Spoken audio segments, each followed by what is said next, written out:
You might think that Lighthouse Keepers Pantry is just a sweet little coffee shop in Yarmouth Port Center, but it's got a lot more cooking than that. That's right. Welcome back to What's Good Cape Cod. I'm Sarah Lapsley Martin. And I'm Katie Clancy. This episode, we had the pleasure of sitting down with Kelly O'Connell, co-owner of the Lighthouse Keepers Pantry in Yarmouth Port. We ate, we drank, and we learned this place is way more than a coffee shop. I'm Kelly O'Connell, co-founder of Lighthouse Keepers Pantry, and we're here at our cafe in Yarmouth Port. Our business started off as a little jam stand right along Route 6A, where making jam became a hobby of mine during the COVID pandemic, where I was working from home. And I started making jam for my father because he eats a lot of toast. And as I started having more fun making the jam, more and more flavors just started piling up on our countertops, and decided I needed to do something with it, so we started selling it as a roadside stand on Route 6A. I decided I really didn't want to go back to New York City and needed to find a way to stay here and move my career to the Cape.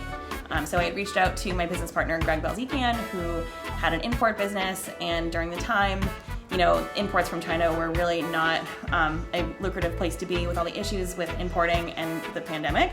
So he was interested in starting a food brand, which I had experience doing with my corporate career. With my budding jam stand, it sort of became a starting off point where we took that and expanded it into a full assortment of condiments, hot sauces, pickles, mustards, things like that, that became the catalyst for our cafe, where we use all of our products on the menu as a built-in sampling experience for our food. So around the same time when Greg and I were going into production for our new gourmet food business, the bakery that we are in today went on the market, and it was a place that we both loved as both being people from Yarmouth Port. It was in the center of our hometowns, and we saw opportunities to take the foods that we were creating and utilizing them on our menu, and also finding a place to serve coffee and things where there wasn't really anything to get a quick bite in the area within Yarmouth Port. So we both set off on a path to figure out how do we get into the restaurant business with zero experience being in the restaurant business. Well, Kelly grew up on Cape Cod. She became an adult in New York City and has brought that city work ethic back with her. Honestly, are you surprised by it? Honestly, I don't have time to think about that. I've never even thought about it. It's just sort of like every day when people show up, we're like, holy shit, like it's just so busy. But I think our social media presence is part of why we're so busy. But it has truly happened so quickly. We literally moved in here 2 years ago to this week. No exaggeration. We closed on the property in mid-July of 2021, and we opened 6 weeks after we moved in. So it's been incredibly fast, and part of that I think is because there isn't anywhere else to come for a quick bite or coffee in town. We are open year-round. Our hours are consistent, and we try to just have good customer service and really good food. The atmosphere is welcoming. Our staff is kind. We try to have fun music, and we try to make it a place where people want to spend time and hang out. And it's very quickly becoming a destination for both year-round Cape Codders as well as those visiting throughout the summertime. It quickly became a village landmark, partly because of lattes and gourmet Pop-Tarts, but at the same time, Kelly's jams, sauces, and pickles were getting shipped all around the country. We not only operate our cafe 7 days a week, from 7 a.m. to 5 p.m., but we also dove into beekeeping. We have 18 hives around the Cape. We also dove into keeping chickens. So they are on the property, and we use their eggs in our baking, and we also sell the eggs to customers. We have launched a beer product with Devil's Purse and Dennis, where they've taken inspiration from our hot sauces and pickles to create a beer that sold out very quickly. We're working on new products all the time. So Greg and I are huge fans of seafood, and it's a huge part of the brand and being on the coast. We are both oyster lovers, so we're coming out with a mini net sauce for oysters.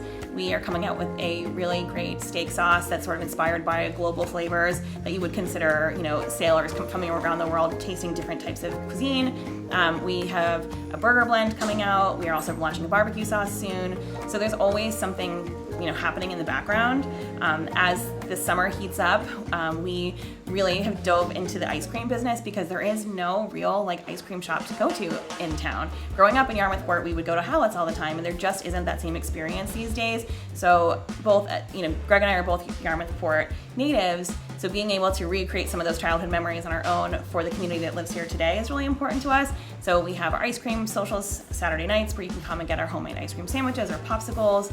And we just try to do things that are fun for the community to keep people interested in continuing to come here. So since we've launched our business 2 years ago, we really have two different arms to that business. We have our cafe and gourmet food shop here in Yarmouth Port, but we also have a growing wholesale business. We have over 30 SKUs in our assortment, and we sell to stores nationally. So we're in over 300 stores from literally Cape Cod to Hawaii. The name Lighthouse Keepers really came about because both Greg and I are from this area, and we grew up taking our Boston Whalers to the Sandy Neck Beach, which is both really our favorite places.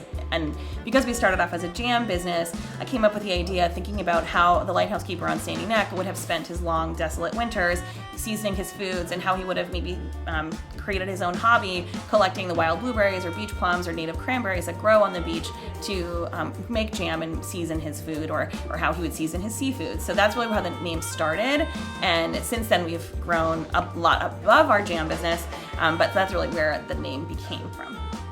So how about that ice cream sandwich? It was so good, and it was like so huge. Oh my gosh. So when we were there were 4 different flavors Right. to choose from. Yep. But we got a little inside scoop from Kelly that there are 3 new flavors coming. Yeah. We don't know when, No. so you have to stay tuned.